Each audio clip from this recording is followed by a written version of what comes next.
Welcome to the Coach Harp Show. Today we have a mental health therapist. His name is Bobby Hallback. Welcome to the Coach Harp Show, Bobby. Thank you, Coach Harp. I appreciate the opportunity to be here with you this evening. Thank you. Tell us a little bit about yourself and what you do.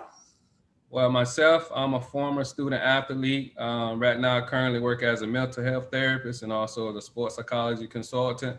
So I work with the severely ill mental population where I deal with patients that have mental health issues and concerns to help them function on a daily basis, and also work with players, student athletes to help them deal with their challenges and roadblocks that may interfere with their functioning as an athlete.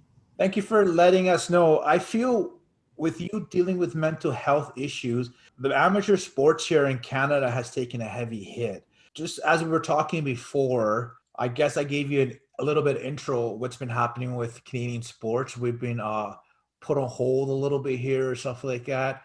I'd like to get your input. How does that isolation affect the athlete? Well, in terms of isolation, you got to understand that if prior to the pandemic, if someone had mental health issues or concern, it just heightened. It just increases more anxiety, more depression, more isolation in terms of like high risk of suicidal thoughts based on feeling isolated. There's no social gathering.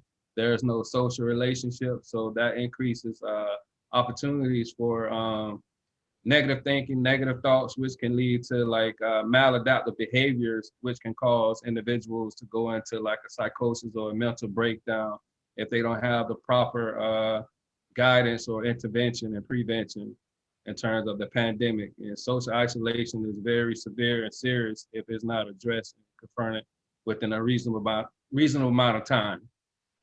What can we do here to help both the amateur athletes that are dealing with mental health issues?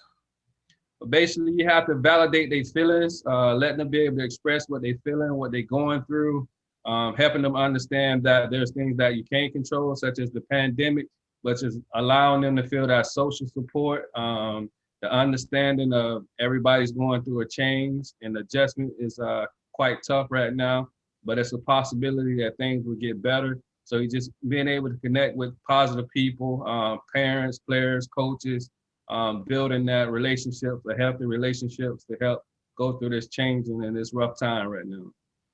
I heard you say parents and coaches. What are some good advice you could give to the coaches, the parents, and the players?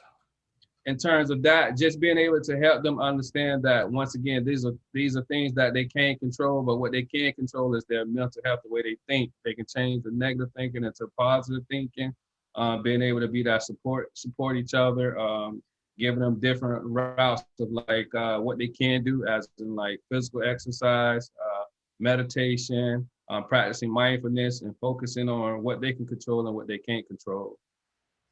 How can someone get in touch with you? Through my social media accounts, my IG, Instagram, Bobby Hallback, my LinkedIn, Bobby Hallback, and then my Gmail, bobbyhallback@gmail.com. I want to say thank you for being on the Coach Harp Show. Sure, no problem, Coach. I appreciate it anytime. One more thing is, what's next for you? Right now, my biggest goal is to build a complex academy where I'm going to focus on academics, focus on mental health, sports psychology, and also having a training facility where the kids, the students can exercise while they're working on the academic studies and learning more about mental health and the intervention and prevention of what it takes to live a healthy lifestyle. Thank you, Bobby. I want to say thank you for your time and thank you for being on the Coach Harp Show. Thank you, Coach. Appreciate it.